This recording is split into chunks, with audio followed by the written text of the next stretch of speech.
Hey everyone केमती अच्छे आपण मैंने आशा करछि भलर थिबे। ताले आज चलतु बनैबा गोटे स्पाइसी सल्टी टैंगी और चटपटा वाला रेसिपी।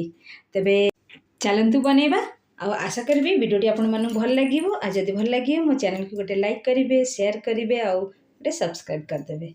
तो आरंभ करवा। तो आपण मैंने समस्ते जानते घरे साधारणतः आम रुटी परोटा खाती। तो से मु भाविली सबुबले सादा सीधा परोटा रुटी खाई खाई विरक्त लगे।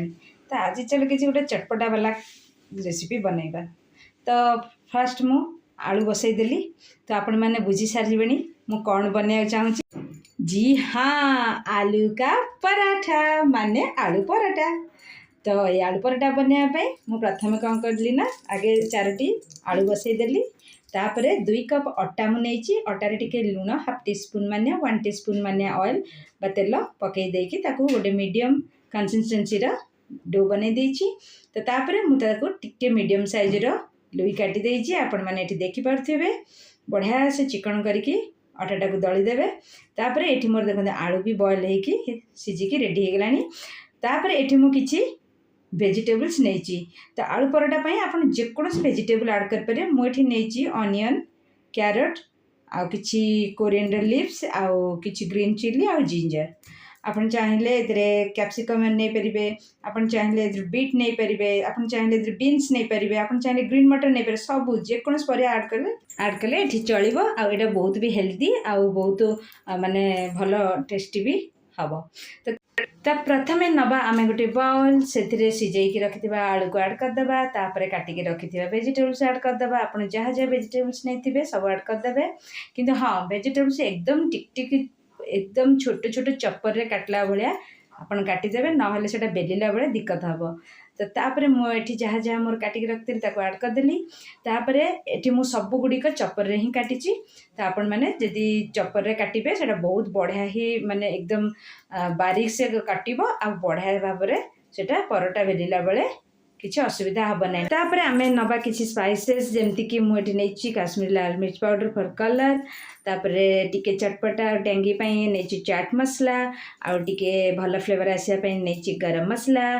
तापर नहीं 2 टीस्पून माने हेंगू आउ तापर मुझे नहीं टेस्ट अनुसार लुण माने स्वाद अनुसार लुण। ये सबको आम भल भाव चकटी दबा, पूरा मिसई दबा। तापर आपको आम जो अटार जो लुई काटी गुड़ा काटी ताकू आम कटोरी शेप दे ता भितर स्टफिंग भर्ती करी तापर ताकू जॉइंट करी बेली दबा। देखिए किछि भी भांगीब नहीं, किछि भी खराब हम नहीं, बढ़िया हम स्टफिंग टी आ बढ़िया परोटा हम। यहाँ हूँ इंस्टांट स्टफिंग। आप चाहिए आम प्राय समय आम फ्राए करके भी परिबा और मसला मसली फ्राए करके तापर आम से स्टफिंग बनईकी दे था। किंतु यहाँ इंस्टांट आ बढ़िया लगे भी फटाफट वाला रेसिपी। आप चाहिए पिला स्कूल को टिफिन रे सकाळु करके रेडी कर दे पारिबे आ बहुत बढ़िया भी टेस्ट आसीबो। तो केवल पिला नुहे बड़ माने मध्य एहाकू चा सहित एंजॉय कर परिबे। तो आशा करछि वीडियोटी आपण मानू निश्चय भल लगी। आपण मानू जदि स्टफिंग भर्ती करके बेलिबा को असुविधा थो ताहले आपण माने गोटे काम करेंगे। प्रथमे 2टी छोट छोट गुड़ा करदे। तापर सेटा को पतला करिकी पूरा बेली देबे गोटे गुड़ा को। तापर स्टफिंग को भल भाव में स्प्रेड करदे। तापर आउ गोटे रुटी करिकी तापर भल भाव में चिपकईकी लगेदेवे। देखिए चारिपट कण को भल भाव चिपकई देवे। देखिए बढ़िया परोटा हम आ एकदम पूरा खास्ता हम आ स्टफिंग गुड़िक भी ता भीतर बढ़िया से रही। भी परोटा गुड़िक देखो मोर पूरा सेकी गलानी। ये मु परोटा गुड़ी को रिफाइन ऑयल रे सेकी। आपने चाहिए घी रे सेकी पारे। देखो केते सुंदर कलर आछि। गोटे भी परोटा मोर फाटिनी आ गोटे भी किछि खराब हैनी। तो ये भाव में आपण परोटा गुड़िक बेल देवे। तो स्टफिंग टी जिते प्लेन हम परोटाटी आमर से सुंदर हम ना सेटा फाटी जीवार संभावना रहिबो। जदि स्टफिंग टी आमर प्लेन न रहिबो ताले सेटा परोटाटी को फटेदब। तो ये देखो मु डबल करके भी सेकुची किंतु मोर टिके भी किछि फाटिनी, केते बढ़िया से सेकी हो जाउची देखो। तो आशा करछि वीडियोटी आपण मानकु भल लागि थिबो। तो पिला मानकु ए भला करके दियंतु टिफिन रे फटाफट वाला रेसिपी। आउ एटा देखो एत बढ़िया खास्ता होती मोर परोटा गुड़िक आपण मैंने निजे ये देखिपारे। आईटा आप जहाँ सहित ना ता सहित लगे खाईपारे। तो देखो ये केते बढ़िया कलर आसची आ केते बढ़िया खास्ता मध्य ହେଇଛି।